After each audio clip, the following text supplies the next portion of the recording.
asmo Bopewa bacha Moko moko moko be Nita mobo Bope Bope Bope Moko be nita mobo Moko be nita mobo Jing feng men feng Bope wale Moko beni tamobo Moko beni tamobo Yeah Ata Bope wale When I am down I know my soul so weary when troubles come and my heart burdened be.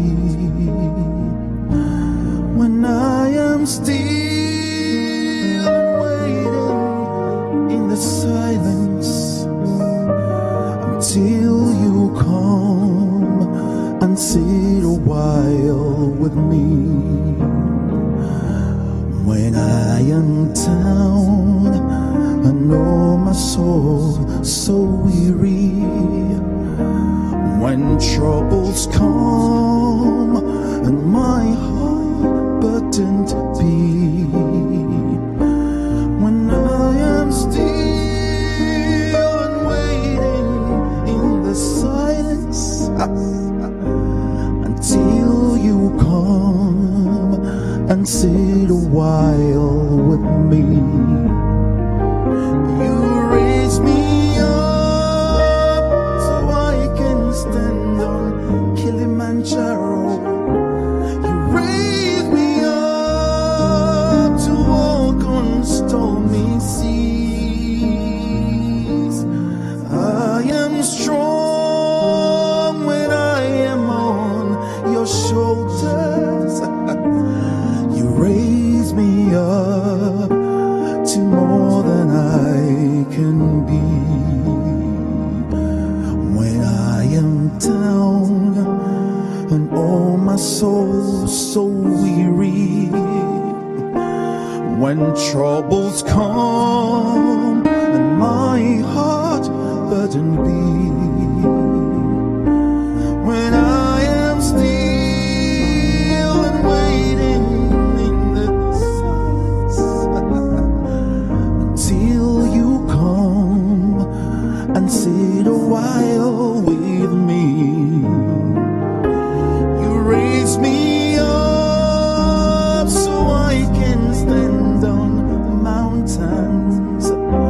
You raise me up to walk on stormy seas. I am strong when I am on your shoulders.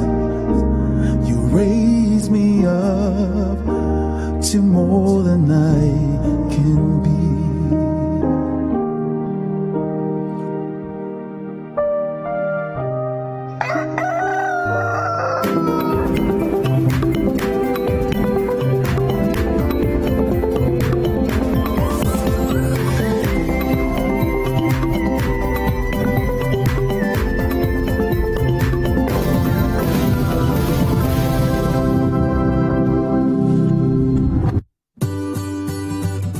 Citi TV is live on DSTV. Go to channel 363.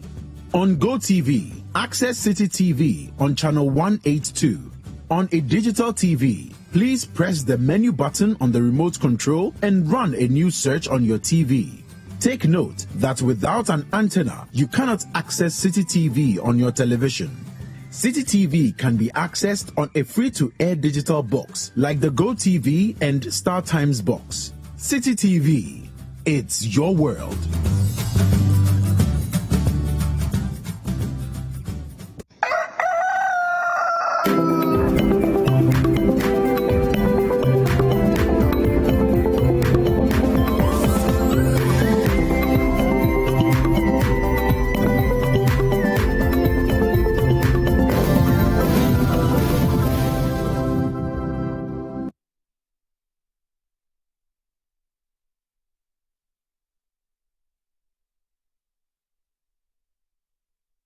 Welcome back. This is still Breakfast Daily on Citi TV. Thank you so much for staying with us.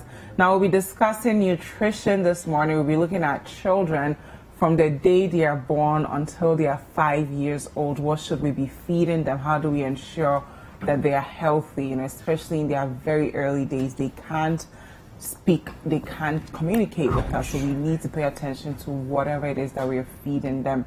And throughout our conversation, if you want to contribute, let us know your thoughts with the hashtag Breakfast Daily, and the WhatsApp line is 0550585832. If you're outside Ghana and you still want to contribute to the conversation, just use the country code +233. I have with me state-registered nutritionist Akosia Konedu Yadom. Good morning, Akosia. Good morning, Jifa. How are you? I'm fine. Yourself? I'm good. Finally, August is over. I know it was your month. It seems because it's my month. I know, but September will bring with it all the great things. We are hopeful. Now, nutrition. Why is it important for us to look at the age we're looking at today between the day you're born and till you're 5 years old? Okay, so I will say that it is very important because every damage you can do to your child depends heavily on 0 to 5, age 0 to 5. And nutrition is very critical for all persons, and our focus today is on 0 to 5. Nutrition is very critical for the first 1,000 days of a child's life, or every child's life. And the first 1,000 days has to do with conception. So let's say the average, on the average, every month is 30 days, 9 months. So 30 by 9 is 270 days.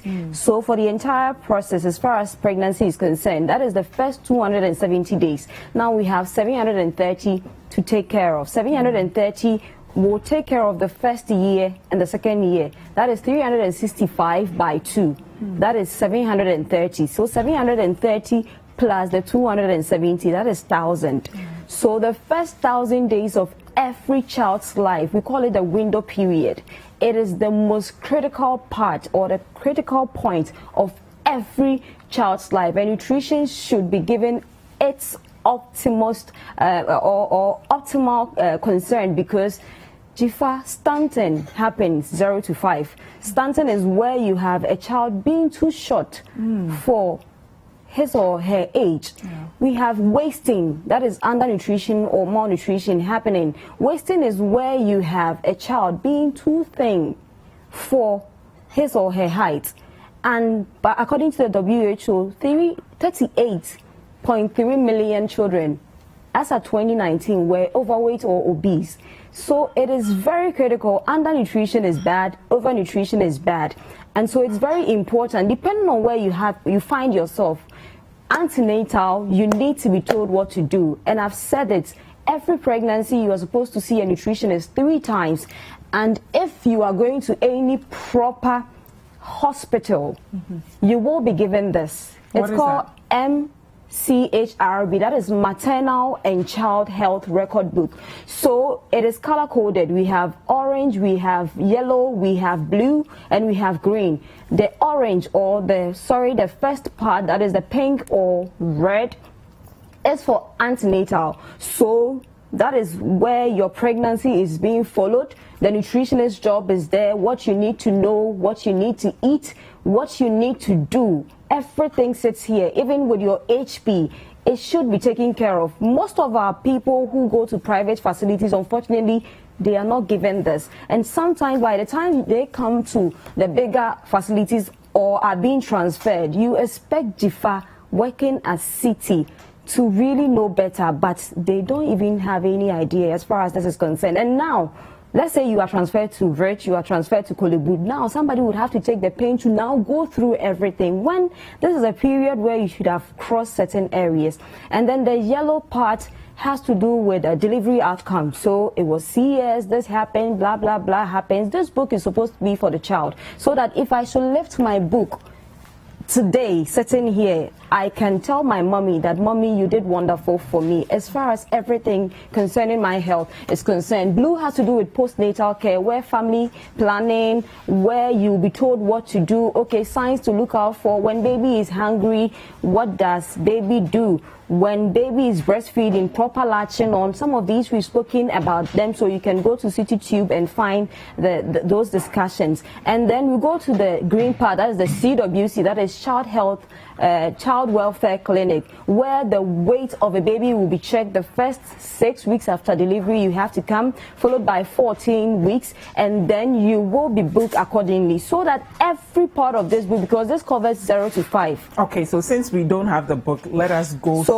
yes, I just showed it to viewers so that they can look but then for. We're also going to discuss what's in the book. So where do we start from? Even during pregnancy, what kinds of meals should we be eating to ensure that our baby is healthy? This is a topic, a question we've spoken extensively about. This first trimester, there are foods you need to eat. You have to make sure our pregnancies are not planned to start with. So I have a friend very much older than me. She can be my mother, but she was like, okay, so when I married, my husband, we gave ourselves 2 years. We just wanted to have fun. Our pregnancies are not planned. Sometimes you meet mothers, they are 4 months gone, they are 5 months gone, some 6 months gone, and pregnancy has happened and they are not even aware of. So our pregnancies, some of our pregnancies here are not planned. So there is a depletion as pregnancies that are also planned. So there is a need for you to be conscious about your foliage stores. Okay. Foliage-rich foods, iron-rich foods. We've spoken about them, but I'll quickly run through. We have the plant and animal source, vegetables, the green leafies. We have poultry, we have fish, we have egg.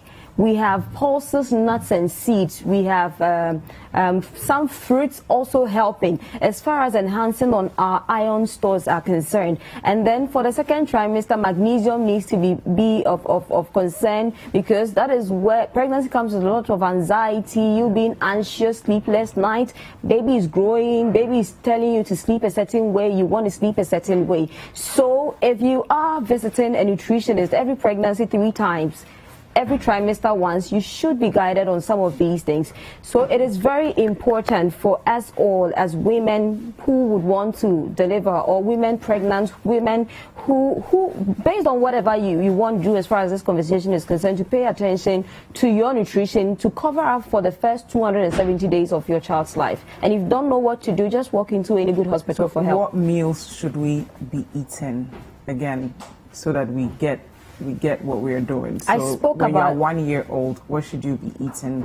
Now the baby's out. Yes. So what should you? So we are talking about the babies now. The first 6 months, we have pointers. I don't know if it could be shared. We have it. So yes, for the first 0 to 6 months of a child's life, breastfeeding, you breastfeed on demand. Okay. And at least 12 times, but you have mothers who can do 16, 18 times. Definitely results. That's a day?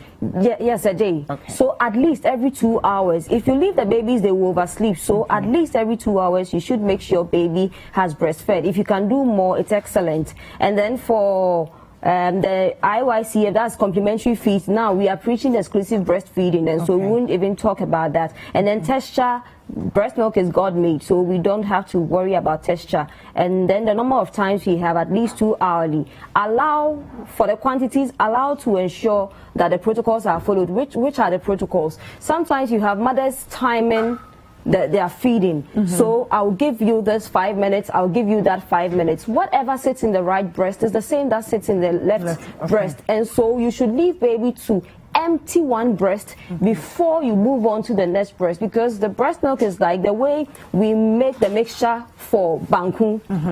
When you let it sit, it settles at the bottom.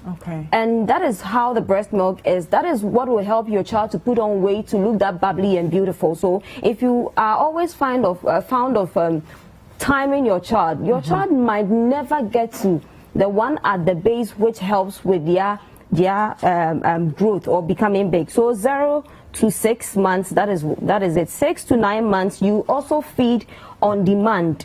And then timely intro of family foods. That is a complementary feeds. Most people do it late and they have issues. It should be timely introduced. As soon as baby is 6 months, today you need to start, and you need to visit any facility with a nutritionist when the child is 5 months to help you prepare for the journey as far as continuing from 6 months is concerned.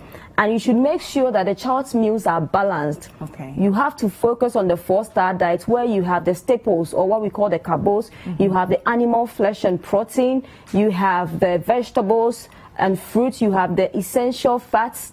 Yes, and then what have you, the pulses, nuts and seed. But we'll obviously talk about presentation so that it should be balanced, because I can't have a child so small take kokonte the way you and myself will do. So we have to look at presentation too. So the texture or presentation for a meal for 6 to 9 months child, it should be mashed. Or pureed. So you just blend it, just to make sure, because they probably don't have to. Yes, so it should be mashed, it should be pureed or blended. And then the number of times to feed in a day, 3 times per day, and you give snacks.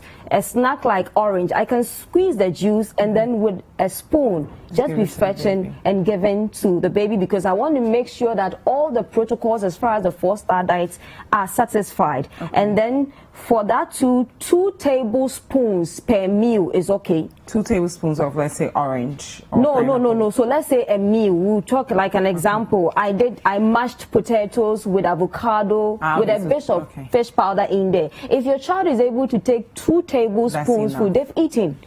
But sometimes they have a big bowl and they want you to finish everything there. They just started, so you don't expect to ease them in gradually. Yes, gradually you increase the quantities, and we'll go through. So 9 to 12 months, that is up to 8 times, or you breastfeed baby on demand. And this is where family meals will need to start in, is the continuation of whatever you were doing. But if I will grow, you grew and started eating rice, you started eating banku, akle, TZ, whatever. This is a time for you to make sure you are exposing your child to that, because so then they are decreasing their dependence on breast milk. Thank you so much. It's not enough for them. It's not enough for them. And this is where most mothers, they do the wrong things. They end up giving processed foods.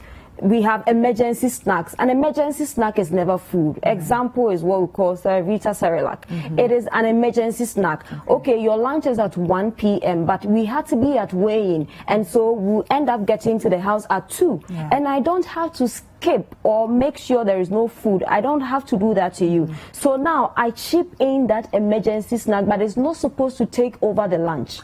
Because when you pick any food, ask yourself, can you get the animal flesh and protein from that package? Can you get fruits and vegetables from there? Whatever you are feeding your child, ask yourself these questions as far as the 4-star diet is concerned. If it is no, it means it is not food. So that is it. And then for that 9 to 12 months, 3 tablespoonfuls is okay as far as what you are feeding the child per meal is concerned. 1 to 2 years, 6 times for breastfeeding, and then family foods, and their meals should be varied. So it'll be the same thing every So the day. feeding challenges they come to the facility with sometimes has to do with the fact that if I don't give my child more cocoa, the child won't eat any other thing. If I don't give my child Cerelac, they won't eat anything. And these things, they will really hurt this child, because at a point where you expect the age to be like this, when they are plotting in their graphs, as far as child welfare clinic is concerned, there is this decline, and it affects the child. And we are saying that 0 to 5 years is very critical for our lives. You are looking this way because something good happened to you as far as that process was concerned. Yes. So we should vary. We should vary. It shouldn't be one way. You should try. You should try different things. You should try. Even as an adult, I'm trying. I think I ate something. I have some reactions in it. I'm still learning to live with my body. Whatever you are feeding the child, interest concerned, the first is your parent. I can be hurt within this period 0 to 5 by my mother. I can be hurt. The second is your teacher or whoever is taking care of the child. And the fourth is the health system. So if the health system is porous or things are not working like they need to work, sometimes you are not assessing what you need to assess. This book, you have no idea what it is. Yeah. It means that you can hurt your baby. Definitely. And so let's look at 1 to 2. So 1 to 2, you also, like I said, I started by saying family foods 6 times for the breastfeeding, and then you should slice, or there should be something a child can pick. Okay. Hand pick food, something they can start. They should start, so there are fruits you can cut them, mangoes you can cube them. Banana. They should begin to start feeding themselves, and then you need to feed 3 to 4 times per day. And here there are mothers who are still not breastfeeding, or after one they've stopped breastfeeding. You should increase the meal intake from 4 to 5 so that you can make up for the other needs of the child. And then at that point you should be looking at 3/4 of the 250 ml cup equivalent as far as so you measure. Nutrition is about measurement. You don't allow the child to just eat. And then we move to 2 to 5. That is our last. And then for there's no breastfeeding, family foods, and healthy snacks. Snacks, I will tell you to do pure fruits.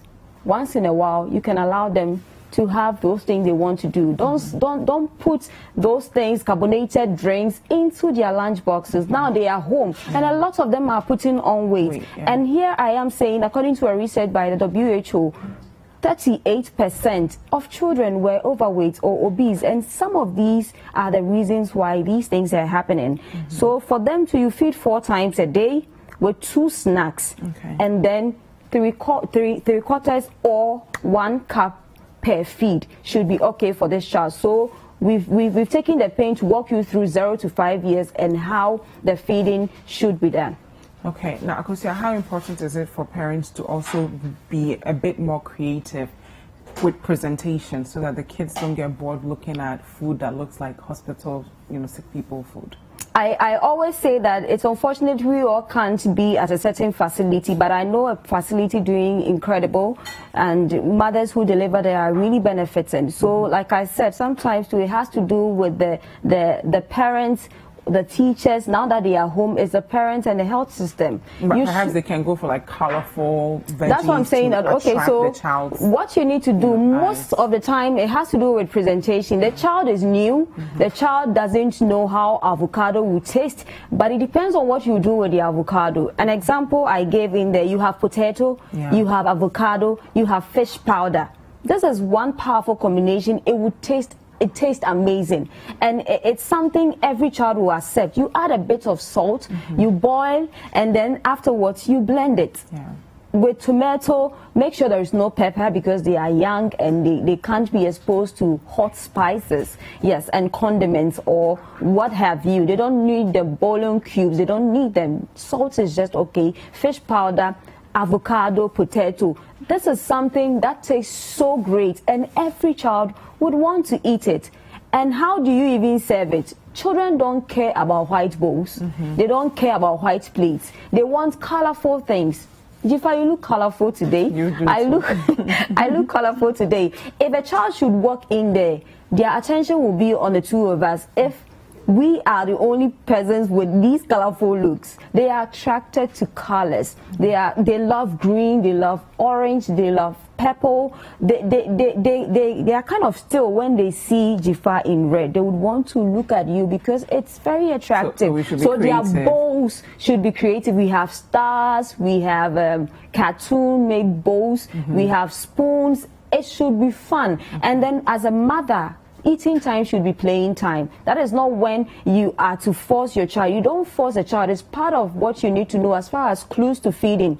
Responsive Thank you very much, concerned. Yeah, it was always a pleasure having you here. Now we're going to hear from the Information Ministry live from the Kotoka International Airport and then continue the show. The WHO certified natural water-based product that will be most effective in getting rid of all viruses and bacteria. Finally, I would like to conclude that the processes installed at the Kotoka International Airport are set to ensure a higher level of safety with the opening of the airport. I would also like to add that various exercises have already been conducted, including orientations, test runs and disinfection, to ensure that we prevent the COVID-19 from being imported into the country. For the avoidance of doubt, let me state very clearly that the Ghana Civil Aviation Authority yesterday issued a notam to airlines and all airport operators on the passenger restriction health measures that will be effective as we open the airport of the night tonight. Thank you all very much for coming. God bless us all.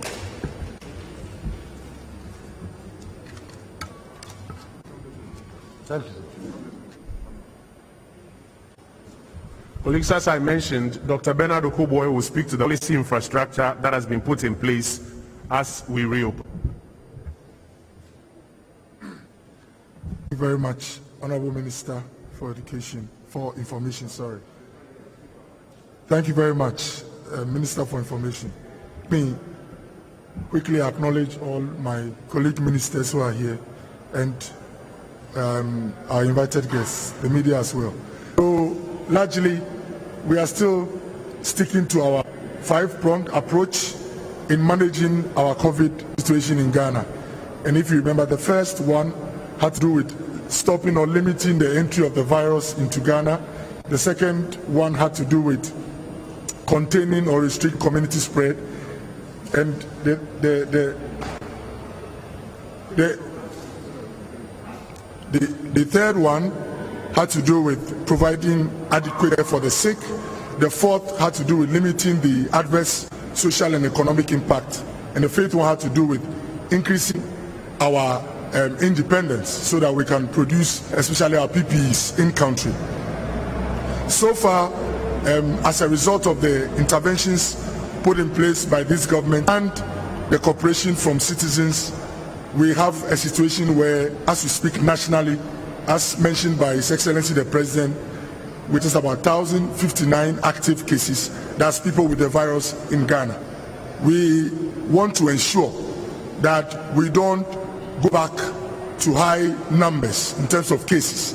So, as a ministry, we were very concerned and insisted on having a safe reopening of our airport, the national airport. And I am happy to say that so far, the measures that have been put in place do guarantee a very safe airport. And when I talk about a safe airport, I'm talking about having mechanisms that can identify and pick any individual who tries to enter the country with the virus. As mentioned yesterday in His Excellency's address, it is well established that first cases came from outside the country. COVID is not an endemic disease. It came from other places. And so far, the single best source of risk of getting the virus into the country is the international import. That is why, as a ministry, we are glad and confident to announce that the measures put in place do guarantee safe reopening of the airport. So what have we done? We have gone for a testing regime that identifies the virus. And when I say identifies the virus, if the test tells you that someone is positive, it means the fellow has the virus. In the reefs, if the test comes out as negative, we're sure that the fellow is without the virus. Now, we've not ensured a testing of all passengers in Ghana, but as mentioned by the President, the first measure, as mentioned by the President, and I will read, any passenger living in Ghana must be in possession of a negative COVID-19 PCR test result from an accredited laboratory in the country of origin. The test should have been done not more than 72 hours before the scheduled departure from the country of origin. Now, what this means is that before you even get on the plane to come to this country, you have had a test that says that you are negative for COVID-19. Now, this means that the passenger has a low risk or a zero risk of having the virus.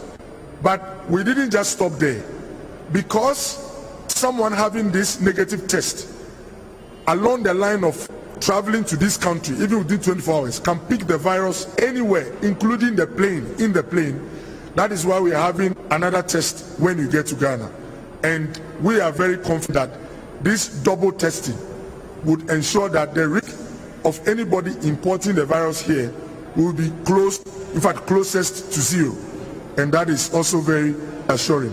Let me quickly take the opportunity to say that two things are of prime importance. One, sensitivity of the test. There are all kinds of tests globally.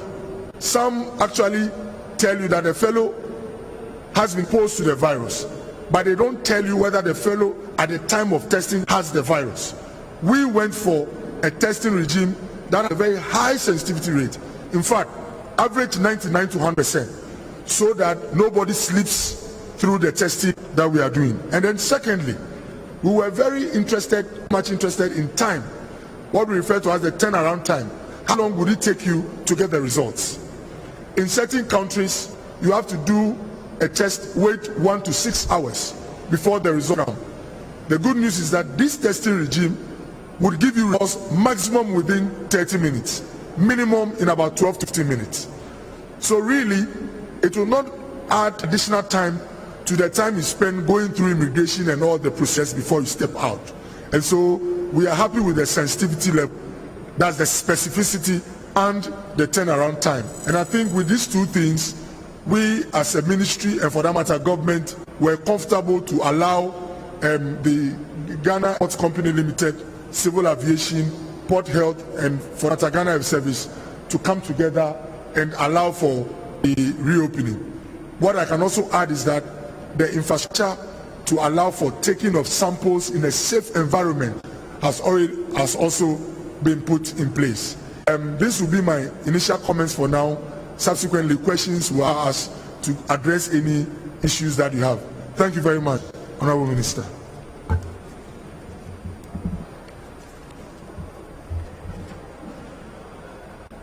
Thank you. That's Dr. Bernard Okuboy, Deputy Minister responsible for health.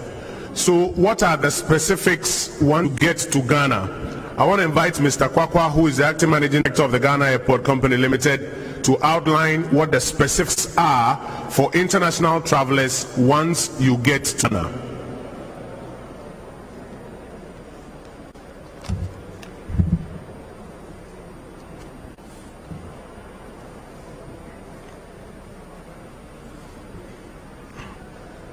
Honorable Ministers and Deputy Ministers, colleagues, Chief Executives, Senior Management Officials and staff of ministry and agencies, members of the media, I would like to take this opportunity to add my voice to the measures that the nation, including Ghana Airports Company, has put in place to ensure that we do not import the virus into the nation, and also to help that we do not make the airport a place for getting the virus. But the first question, did we have a choice?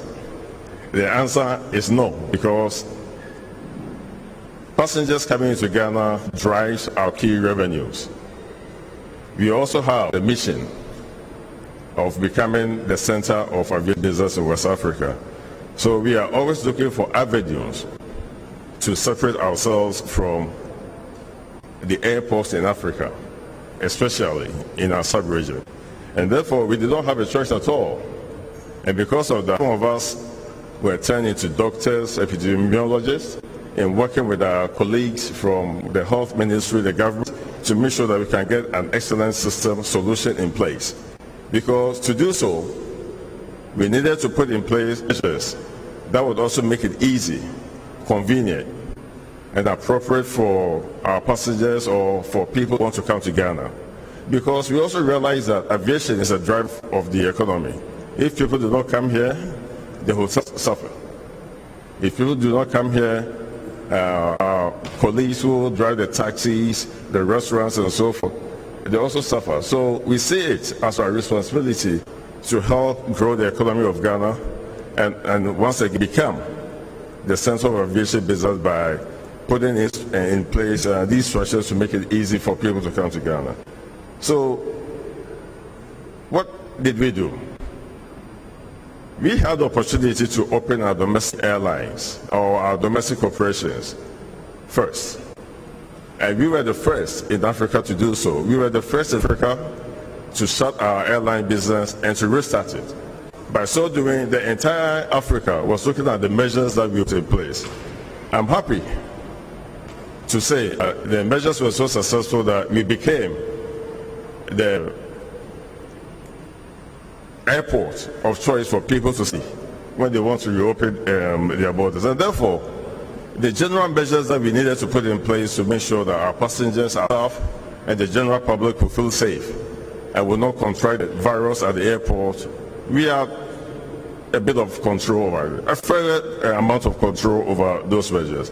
However, coming to the international stage, whereby we are seen as the main importer of the disease into the nation, we needed to do a bit extra, and therefore all those measures were enhanced.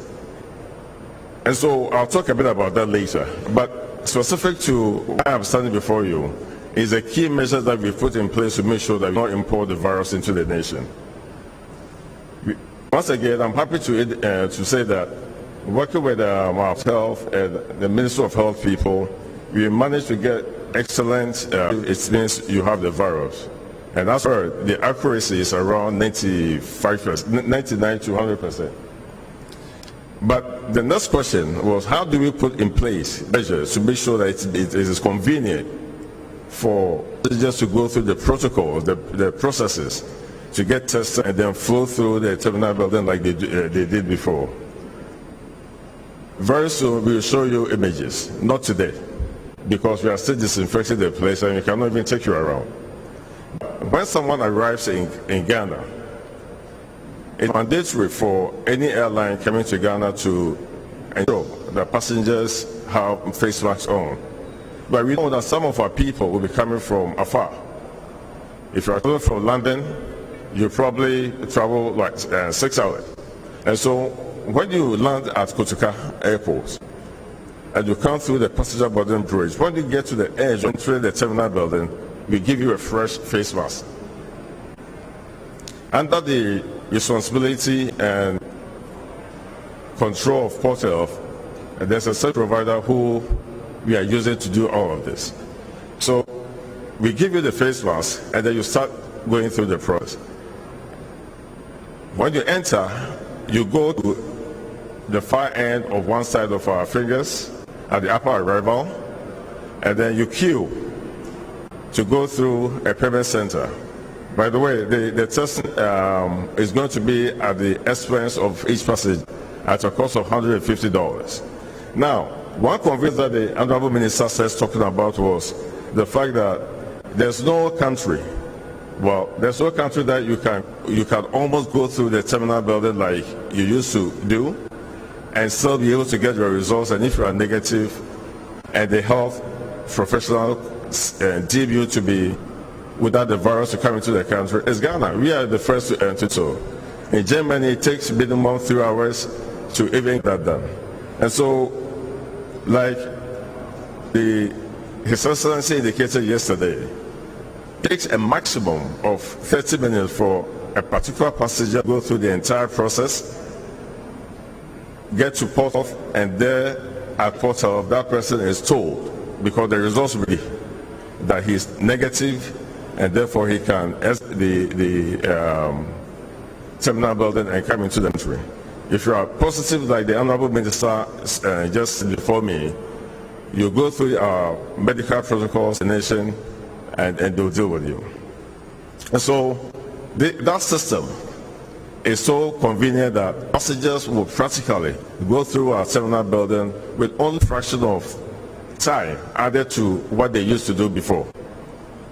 Okay. Now, the measures that I spoke about includes the measure that anyone who comes into our facilities would have to wear a face mask.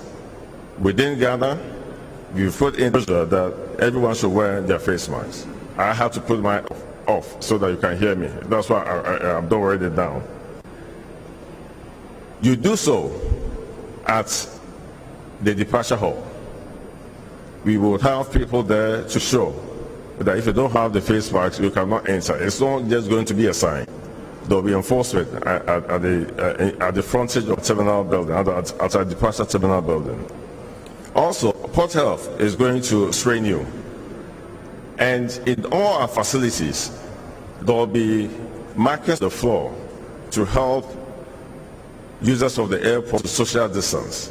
So similarly, during the arrival process, in addition to all these fine processes that we've defined, the markings on the floor for people to follow and to social distance themselves to prevent the spread of the virus before the test comes out and even after the test comes out, because there will be other agencies working within the terminal building.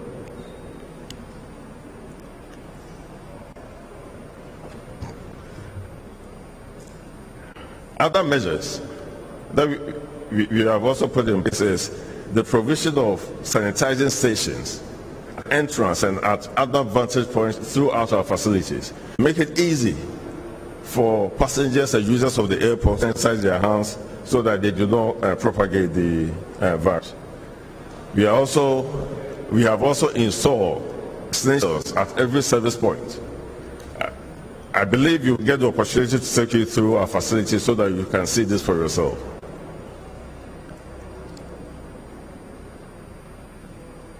In addition to the sanitizing stations at various vantage points, we also have sanitizers at each service point.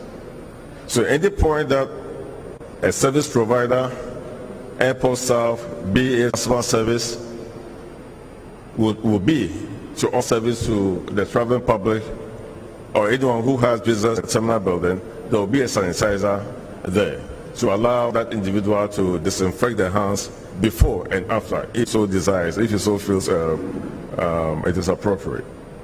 In addition to that, there will be regular disinfection of our facilities to make sure that if there happens to be any virus somewhere, that virus will be killed. Now, to the general public, because social distancing is a good measure against the spread of the virus, we are to be limiting the people that we would allow to enter our terminal building. And therefore, if you don't have any business in the terminal building, you will not be allowed entry.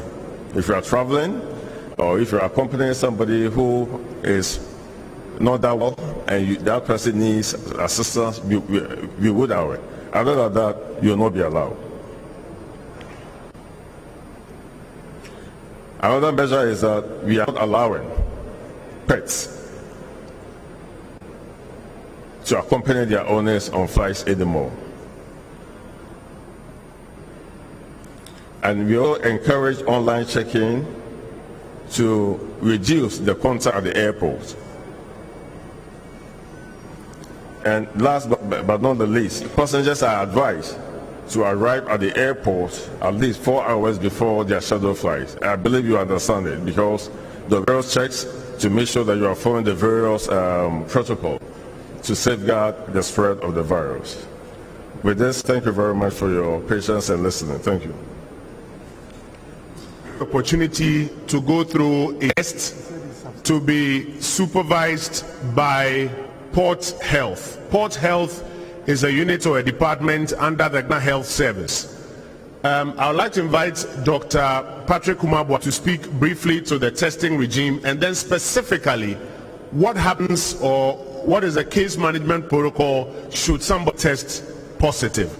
And just to clarify, Mr. Kwakwa is the substantive managing director at the Ghana Airport Company Limited. So, Dr. Abaji. Thank you very much. Honorable Ministers, Presidential Advisor, I'll be brief and walk you through the protocols. The overarching objective of this is to reduce the transmission of the virus to passengers, travelers, and staff. And it's important to limit the importation of the virus into the country. So, as has been mentioned, the general mandatory rules will be: one, mandatory face mask by all persons accessing the Kotoka International Airport, including the car park, among other places. Enforcement of the social distancing protocols, and lastly, the mandatory hand hygiene, as using alcohol-based sanitizers to be able to wash your hands. For arriving passengers, as has been mentioned, you need to come in with a negative PCR test taken at most 72 hours before you travel into the country. Ghanaians who travel, is a meeting that returns in less than a week or within a week, be exempted from having to come in with a negative PCR test. That's very important for people to know. There's also a digitized health declaration form that people can fill. You can even complete that before you arrive. That will tell us whether your risk level, are you sick, have you had any situation, where have you been able to, so that allow the Port Health to be able to properly assess the risk that you are carrying in addition to your negative PCR test. The mandatory COVID-19 test on arrival, has been mentioned, will be done. And by the time you go through and get down to the Port Health before you go to mission, your results will be there for them to be able to assess you to allow you in. I'll get to when you are positive. There are exemptions to the mandatory test. Children under 5 will not be tested because the risk is so, and all the inconvenience that goes with it. Air crew will also not be subjected to the mandatory testing at the airport here, but they will have to follow their own protocols as far as the airline testing is concerned. For our departing passengers, as well, the mandatory face masks should be observed. Compliance with the destination rules will have. If there's a country that also requires a PCR test before you arrive, all that check before you leave, and then your temperatures, etc. In addition to the other things that the Port Health checks, vaccination protocols will all be checked through. Transit passengers who do not require to enter the country will not be subject to the mandatory test at the airport unless they come in and entering Ghana before they leave. So basically, those are the things. But for the person who gets down there and is positive, the Port Health will now take over. They will walk you through, assist through immigration so that to prevent any further contamination. There's a holding room that will be sent to, and then your bags will be put up. You'll be sent into, all of them will be sent to Gai's hospital for trial, after which the necessary protocols, whether it's treatment, isolation, etc., will be instituted for all of them. So basically, these are the broad protocols, in addition to all that has been mentioned at the airport. So thank you very much. Thank you. That's Patrick Kuma Abwaje, Director General of the Ghana Health Service. Can I ask for the microphone to be brought to my ear, to the right here? Colleagues, this is the end of the first part of our brief. If you have a question, like we always do, please signal us. You step forward and raise your question, and then we can get you some answers. The second part of our brief will make some quick remarks on the Nigerian situation and take your questions as well. So if you have questions about the reopening of the international airport effective tomorrow morning, please step forward. Yes. That's fine.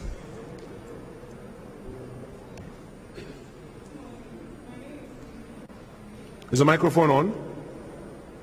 One moment, please. Hello. Yes, go ahead. All right. Good morning. My name is Lee Mohammed from GH1 TV. So you have outlined processes for Ghanaians departing. What of Ghanaians coming from other parts as well? What about Ghanaians arriving? Yes. And other passengers arriving in Ghana. Okay. These protocols are for arrivals? Yes. Yes. So you are talking about departures rather? Okay. Protocols for departure. Colleagues, any other questions?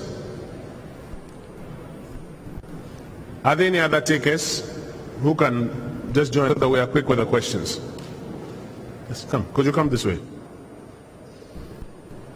Good morning, Honorable. Morning.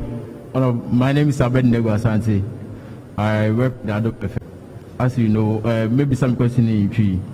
Honorable, first one is, sir, this year government and our president are taking. Obey assure the Ghanaian public say, I will not play any cha-cha. Expose the entire country to the pandemic. The second one is the cost involved. A month will be brave, so by taxi now on arrival now. How much is it going to cost? I'm sorry, can I say $150? What can that? $150. So next question, yeah, Kojo. I'm Kojo from Citi News. I want to know the procedures for overflows. A lot of airlines arriving from tomorrow onwards. What are the procedures for the overflows? And also, I also request that the media is taking on a tour of the facility that will receive passengers for testing. Thank you. Very well. Yes, sir. Next question. Yes, so two questions. PSA from Joy News, PSA Safo News. So first is with the $150 you have to pay for the test. First of all, what went into it, and are we come again? First of all, what goes into that 150, and are we not afraid a bit that this could make our airport less competitive if others within the sub-region are charging much lesser? And with the second one, given that we have our air borders open, what brings us from the land and sea? What's the science explaining why they are still closed? Thank you. Are there any other questions? I will comment on two, and then I'll invite my colleagues to speak to the rest. There's a question about protocols for departure. So, Mr. Kwakwa, please stand by for that one. There's another question about procedures for overflow. Again, Mr. Kwakwa, I'll leave that one to you. Dr. Koboy, I'll invite you to speak to the question of the justification for the $150 test, especially as there are suggestions that other countries are costing lower to test. Is there a difference in the testing mechanisms, and how that affects whether or not we will be competitive? But I'll quickly speak to the issue of the land and sea borders and Adom FM's question in Tree about whether or not this is risky. So you are aware that what the president does is to receive advice and examine the advice on our ability to mitigate the risk for everything we do. In the case of the national airport, the advice and the processes have been outlined by the Ghana Health Service, Civil Aviation, or Ghana Airport Company Limited, and the Aviation Ministry. Give him reason to believe that the risk is well mitigated and can be contained. Indeed, Excellency the President himself did not just take their word for it. He came here himself on a visit yesterday and was taking through the entire process. And there's that conviction that various layers, including the fact that you do a negative PCR test before you board, provides us with some very significant comfort that the risk will be contained. Government continues to examine, for example, the testing regime in our neighboring countries and the levels of confidence we can have in those as part of measures to examine how the land borders and the sea borders can also be opened. So at this stage, because we have confidence in how the international airport, its systems and the risk levels can be managed, that is why this has happened. When we get to a point where we are confident that for the land borders same can happen, a decision will be made there. You are aware, for example, in the case of students going to school, because we are not convinced that pre-tertiary, the kind of mechanisms that are being put in place will be able to protect our children. The president has elected to terminate the academic year and ask the next year the curriculum be adjusted to reflect that.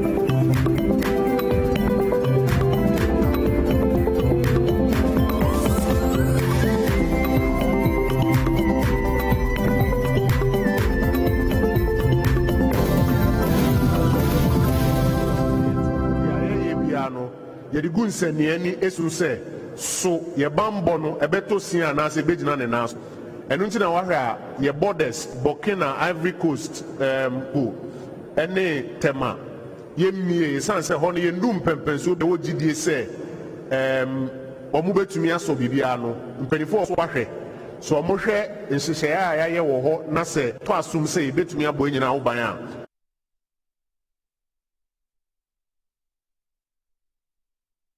GDA se on betumi abo e ho ban na enu nti na ne obie na wanti o ma sepke enra awia kwa anwumre ansana o bebie no ono ankasa ba ha de nani behweye enanti mu ankasa hweye ti nya chato eniama ye de egu akwan mu no ɛno na ɔhwɛ ɛde tu ɛho anamɔ. So I want to invite Dr. Patrick Okoboy to speak to the question of the $150 justification, and then Mr. Kwakwa will speak to the protocols for departure and procedures for a possible overflow. And Mr. Kwakwa, that you may want to give us some numbers. When are you expecting your first flight? What are numbers of passengers that you are expecting over a certain period, to get a sense? Perhaps you may even tell us how many additional people have you put in here to help contain the situation. Thank you very much. So as a ministry and as stakeholders involved in COVID management, and of course, for that matter, the government, we're also very much interested in the cost of the test. We wanted to make sure that the cost of the test not put unnecessary difficulty or burden the passenger. Now, we really looked at what is being charged across the globe. So when you go to a place like Zimbabwe, you pay about $210 for the test. If in China, you pay about $150 for the test, and they are doing PCR, which is a very good test that identifies the virus itself. And then after paying $150, you have to wait for about 6 hours average before you get results. When you go to Togo here, you pay about 150 euros, not dollars. In Benin, you are paying about 150 euros. In fact, I just got the figures from Nigeria. You pay about $130, and not only that, you have to go to a hotel and wait for results, which can be 1 or 2 nights. So if you are paying about $100 for the night, in all you are spending close to $300 for just making sure that you are safe of the virus or free of the virus. Now, so with all these considerations, remember that anyone coming to Ghana must have a negative PCR test. On average, in Europe, if you should enter a lab, not even the airport, to do a PCR test, you are looking at average 100 euros. So what do we do in Ghana, or how do we look at it? So we sat down and looked at the solution we had. Now, there is a good reason why a PCR test is the most preferred, or one of the gold standard. It's because it tells you that the virus is present. And not only that, but for academic purposes, it can give you some parts of the virus that over time, when you put together, you can have what we refer to as a complete genome, which is the map of the virus. Here at the airport, forgive me, it's not about academic research. We are interested in 2 things. The test must be very specific and sensitive, which means it must tell us that this guy has the virus, he has it.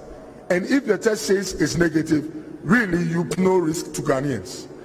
And we got a solution, was checked at Noguchi, checked with FDA, checked with Ghana Standards Board, and came out with a specificity and sensitivity rate of between 99 to 100%. Now, secondly, also we're interested very much in the time, the turnaround time, how long it takes to get the results. And after going through a lot of testing, we had a minimum of 12 minutes, maximum of 30 minutes. And with these 2 indicators, we now had to decide whether $150 of having the 2 most important requirements met is reasonable or not.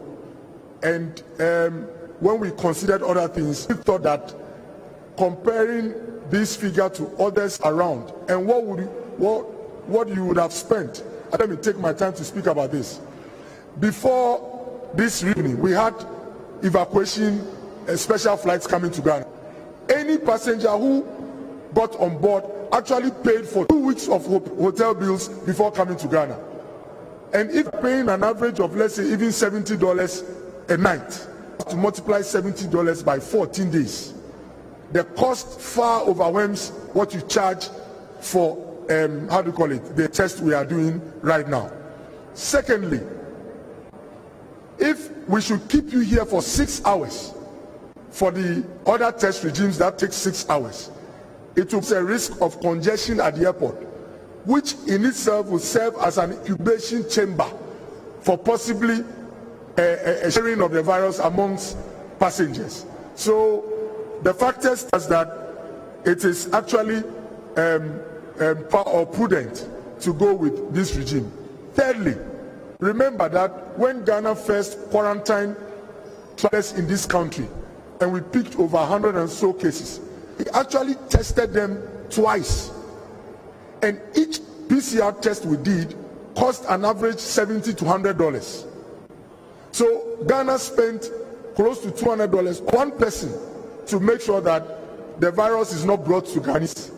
And so for the passenger pay $150, which is less than what we paid, and we fed them as well. I think it is a very good bargaining. If you could come to Ghana, we as a government are interested in you coming, but we don't want you to come here with a virus. And the way, nothing is more expensive than getting a virus, because it can lead to a critical illness and lead to death as well. And when we start comparing the prices, I believe you agree that to pay $150 and keep Ghanaians safe, it is worth doing, and it's going to be borne by the passenger. I think this is important. The cost is going to be borne by the passenger, not the state, not the taxpayer. And I believe after all the considerations, we were good to go. We even are looking at, out of the 150, some percentage coming to Ghana Airport Company Limited, the civil aviation, the port health, because this involves a lot of logistics, accumulation and all that. So I am convinced that it's worth it. Thank you very much.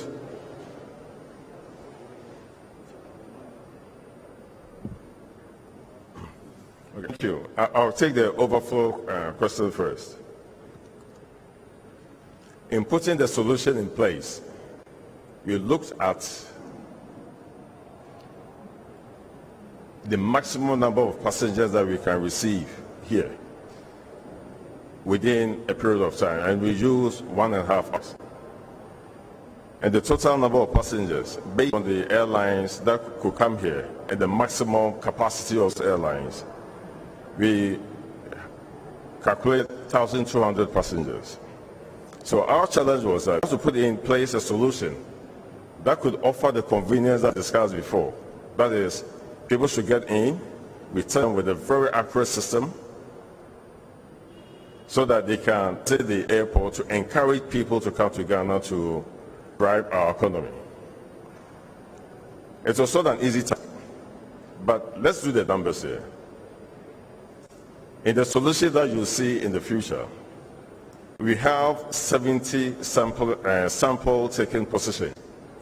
So meaning there will be 70 people in booths, 90 designed, built on the upper arrival concourse. It took about maximum 20 seconds to take the sample. And so you can imagine the number of samples that can be taken. Let's use 30 seconds. 30 seconds means every minute, one station can take 2 samples.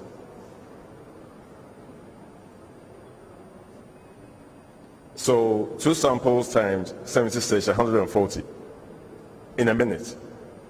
So 140 times 60 minutes, way beyond the 200 people. Are you following? Are you following the argument? Even 140 times 10 is 1,400. So 140 per minute, 60 for the hour, counts way above 1,200 threshold. And so the sample taking will not be the bottleneck. How about the actual testing? We have 80 machines. Each machine can process 6 tests within 12 to 15 minutes. So I'll use the 15 minutes for my calculation. It means every 15 minutes we can perform 480 tests. So in an hour times 4. Once again, more than 1,200. Meanwhile, the 1,200 that I quoted is over a 90-minute period. That's a 1.5 hour period. So these 2 activities that could limit our capacity to test people. We have more capacity than we need. I have to go back and explain that the 30 minutes His Excellency gave yesterday includes the time that body enters our terminal building, he puts it back on, he goes through the process of queuing to join the line at the payment center, gets his payment done, gets his sample taken, goes down to Port Health to interact with the Port Health person to know whether he could come into the nation or whether he's handed over to Port Health. 30 minutes. So it's not the actual test. That's why I said the tested capacity we have we have more than enough. Yes, there are. Our departure protocols includes the mandatory wearing of face masks, mandatory sanitizing of hands at the entrance of the terminal building, and mandatory temperature checks, all by Port Health and Ghana Airport staff at the entrance. And then in the terminal building as well, in the departure terminal building too, once again, we have all the markings to help people to social distance. And the enforcers, we have an enforcement team between Ghana Airports Company and Ghana Health Services to ensure that these protocols we put in place are going to be observed. No, you don't need to take any test before you go. I believe the Honorable Deputy Minister for Health explained that if the destination country has that protocol, then you'll be required to take the test before we allow you to go. But Ghana is not putting that burden on its citizens to get the test done before they leave, at least for now.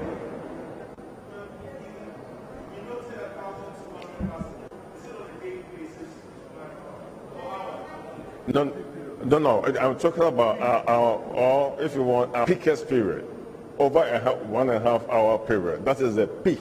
So the capacity of the airline that would arrive within that time. Yeah. And that will be. And you will entertain any service provider who may want to rent some of our offices to offer service. It's not a monopoly. So, colleagues, just to be clear, depending on the requirements of the country that you are going into, that is what will determine whether or not you require a test. The exiting country does not necessarily put a burden on you to require a test. The testing machines are here at the airport as well. We'll take a final batch of questions for this session, if there are any. A final batch of questions. Yes, please step forward.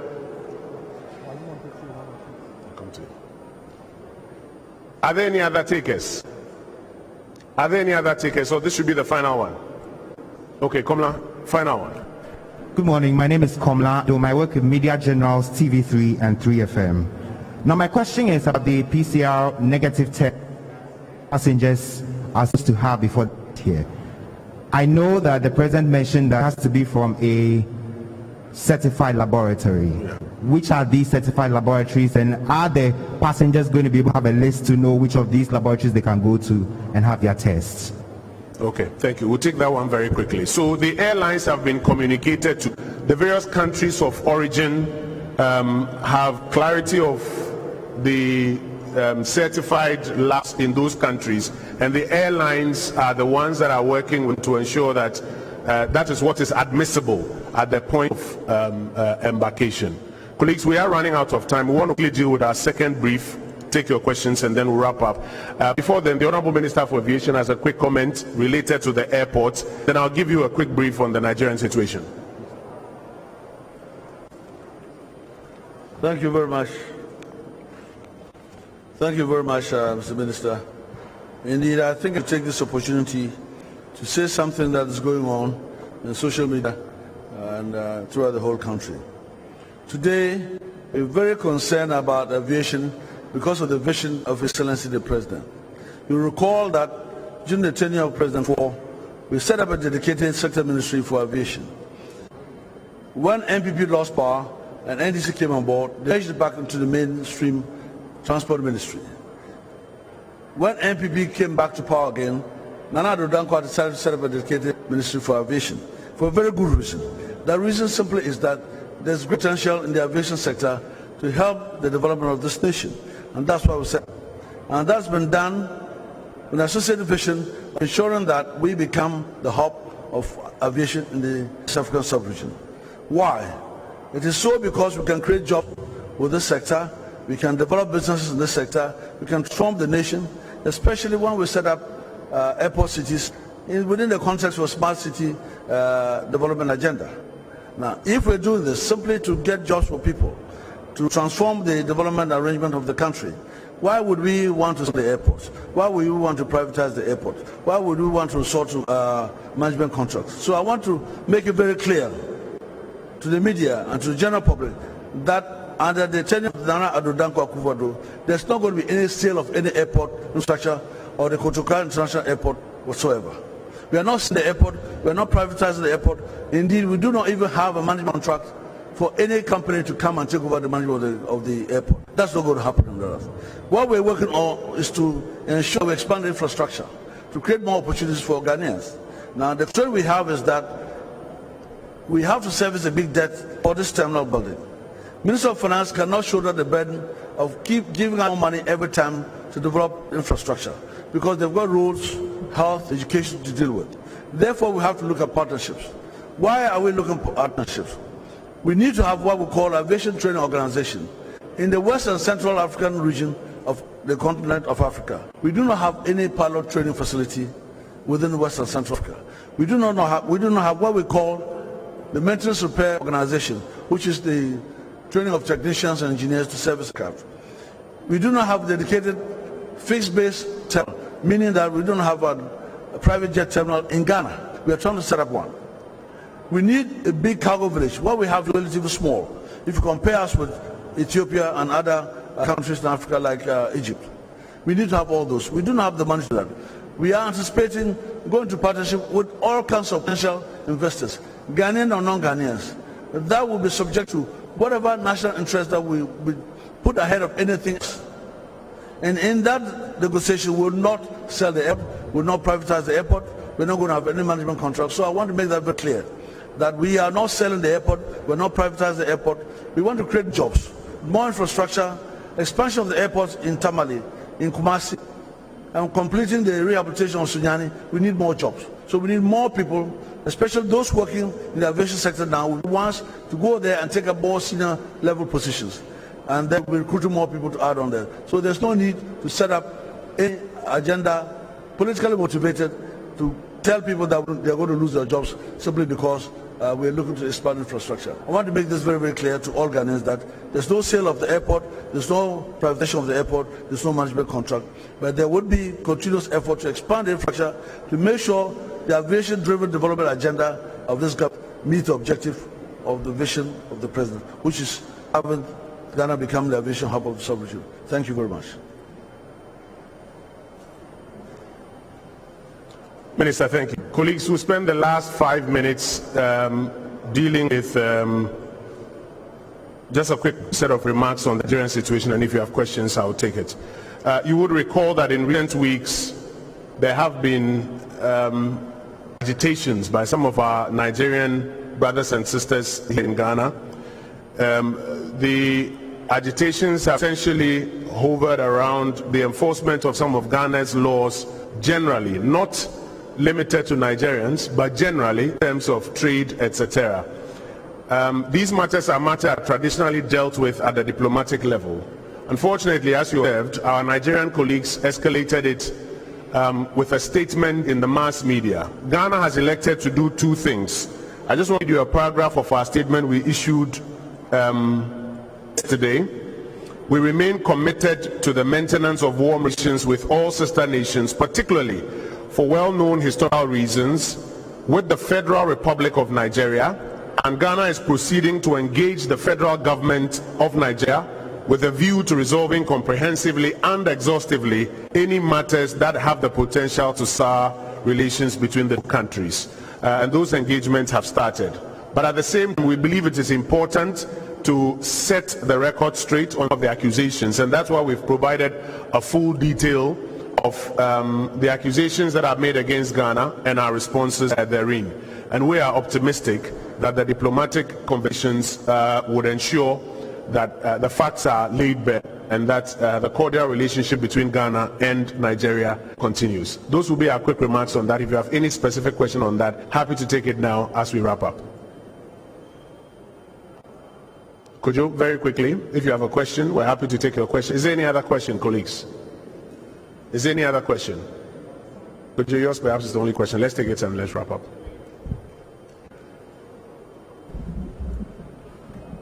We know what really is escalating this diplomatic is the Qatar and the Nigerian traders in Buhaha lately. The president assured Guta that it's going to get to the bottom of the matter, I think in July or so. What has been done to resolve this trade war between the Nigerian traders here and then the executives of Guta and Guta members in jail? There are discussions that are encouraged between the leadership of Guta and all other persons that are trading in the Ghanaian jurisdiction.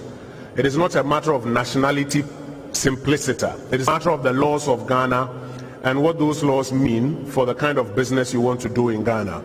Government has also been quite clear that there are agencies in this country that are seized with dealing with the laws of this country. So if somebody is not paying their taxes, whether he is Ghanaian or Lebanese or Pakistani or American, the Ghana Revenue Authority, as you have seen over and over again, goes in sometimes to close their shops. It is not because they are Ghanaian or Pakistani or American, but it is because they are not honoring their tax obligations. If somebody is not honoring their e-pay obligations, or is not honoring their municipal assembly duties, like happens in your various businesses, the agencies responsible move in to deal with it because it's in breach of that particular law. And it is important that there's clear understanding that is how we are handling it at this point in time. Is there a follow-up question? Very quickly, sir. Thank you very much. Justice raised the name. I report for the Shinwa News Agency. Can you speak up, sir, so that we can hear it? Yeah. Justice Aduboy is the name. I report for Shinwa News Agency and CNC Television. Yeah.